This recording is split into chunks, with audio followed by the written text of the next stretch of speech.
Alhamdulillah. Assalamualaikum warahmatullahi wabarakatuh.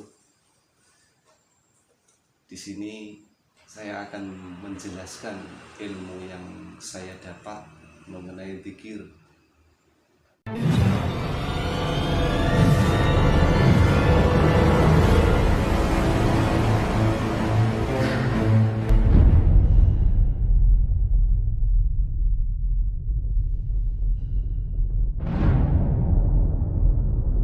Jadi sebenarnya kapasitas saya masih di level bawah. Masih ada orang-orang yang lebih pandai dari saya, orang-orang yang lebih pintar, yang lebih soleh, yang lebih alim dari saya. Saya hanya butiran debu. Di sini saya hanya akan membagikan tips atau tata cara berzikir kepada Allah Subhanahu wa Ta'ala, agar kita selalu terlindung dari mara bahaya, dari godaan, bisa dilancarkan rezekinya, diberi kesehatan, diberi kemudahan segala urusan. Di zikir itu sudah memang kewajiban setiap manusia yang telah diciptakan oleh Allah. Zikir itu ibadah yang paling besar, tanpa merendahkan ibadah-ibadah yang lain. Tapi dibandingkan dengan yang lainnya, ala dzikrullahi akbar, mengingat Allah adalah yang paling besar. Jadi zikir ada beberapa tahapan zikir yang saya ketahui, mungkin nanti bisa dikoreksi, mohon maaf bila ada yang kurang sepaham dengan saya. Jadi apabila kita susah di dalam kehidupan ini, ibaratnya kita masih di bawah, kita masih diinjak-injak orang, difitnah orang, sulit rezeki, bentrok dengan keluarga, masalah keluarga, teman, saudara kandung, kita seharusnya kembali kepada yang kuasa, yang memberi masalah kita hanya Allah. Caranya bagaimana? Yaitu dengan zikir, mengingat kepada Allah. Zikir itu bermacam-macam. Sholat itu mengingat Allah juga termasuk zikir. Memberi sedekah, menolong orang itu termasuk zikir. Zikir apa? Zikir laku itu namanya. Jadi menolong orang, menolong sesama itu zikir laku.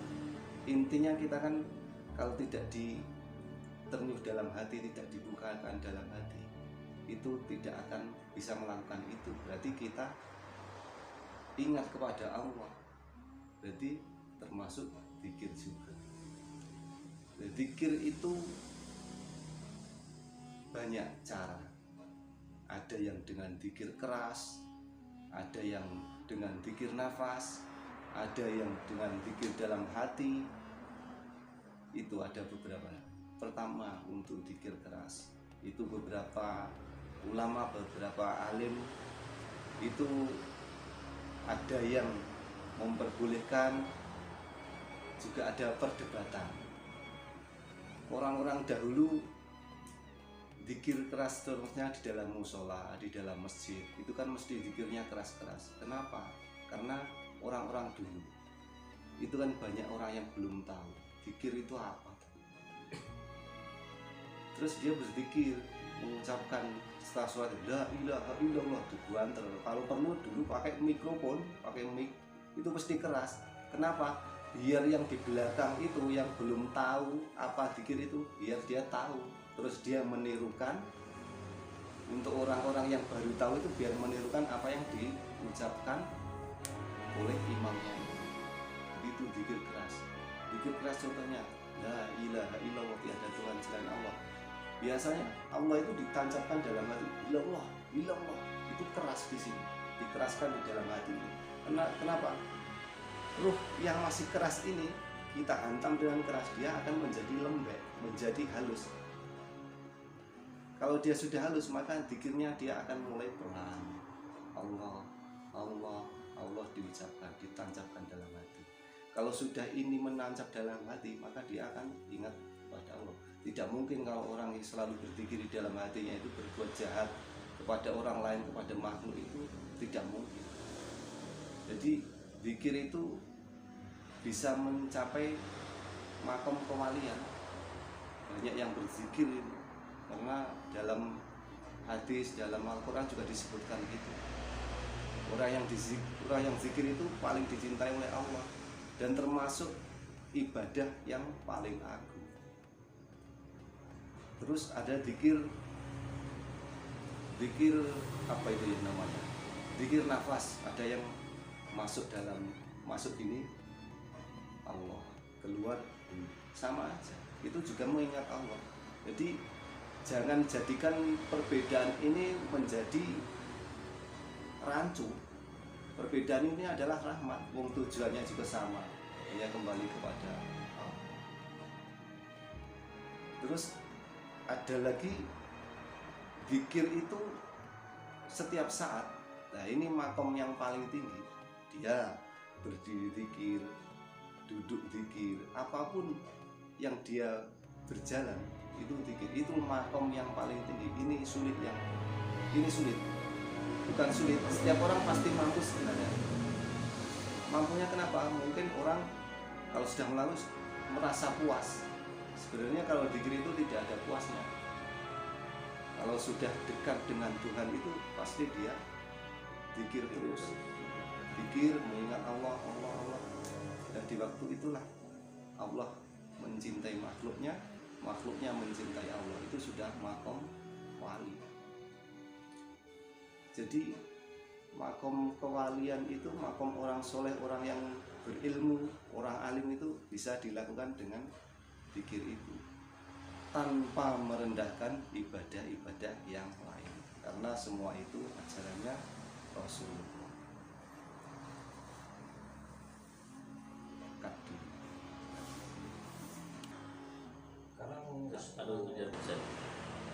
Dan ada lagi zikir itu intinya selalu mengingat Allah dari dalam setiap waktu, setiap saat itu mengingat Allah. Ada para ulama, ada para sesepuh, bini sepuh itu yang selalu zikir hingga kesadarannya diambil oleh Allah, karena zikirnya itu yang biasanya orang memanggil itu wali majdud. Jadi itu kesadarannya diambil oleh Allah, makanya tapi itu tidak bisa menjadi panutan.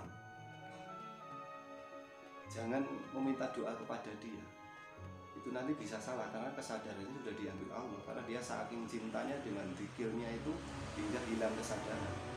Itu jarang orang seperti kalau tidak dikehendaki Allah. Dan dalam mengingat Allah itu jangan hanya waktu sholat saja. Sholat paling lama 3 menit. Masa ingat Allah cuma 3 menit. Itu. Orang kalau selalu mengingat Allah, zikir Allah, tidak mungkin dia akan marah-marah. Tapi ya itu ya sulit. Perlu belajar dan perlu proses. Karena orang yang sudah berzikir menancap dalam hatinya, itu pasti ruhnya bagus. Manjinging rasa ono ing iman, seperti yang dikatakan Gus Dur itu.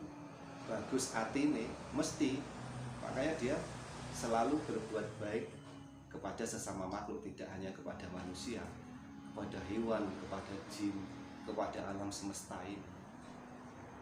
Itulah yang sebenarnya yang dikehendaki oleh Yang Maha Kuasa.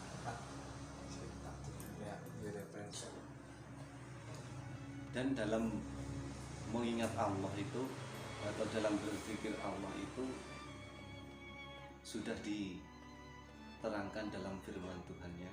Jadi bertasbihlah apa yang ada di dalam bumi maupun di langit dan seisinya. Yusabbihu lahu ma fis samawati wal ard wa huwal azizul hakim. Dan bertasbihlah apa yang ada di langit dan yang ada di bumi, dan Allah lah yang maha kuasa atas segala sesuatu, yang maha tinggi, yang maha aziz, yang maha mulia. Terus dalam berzikir mengingat Allah itu diterangkan dalam surat Al-Imran ayat 190. Mengingatlah, yang artinya kurang lebih seperti ini. Ingatlah nama Tuhan dengan mengingatnya baik di waktu duduk, berdiri maupun berbaring. Jadi mengingat Allah itu setiap waktu, duduk, berdiri, tiduran. Jadi Allah itu memberi keringanan yang sebegitu mudahnya bagi kita, semampu kita. Seperti itulah keutamaan zikir dan tata cara berzikir. Yang selebihnya bila ada kekurangan ataupun kesalahan saya dalam berucap, saya mohon maaf. Billahi taufiq wal hidayah. Wassalamualaikum warahmatullahi wabarakatuh.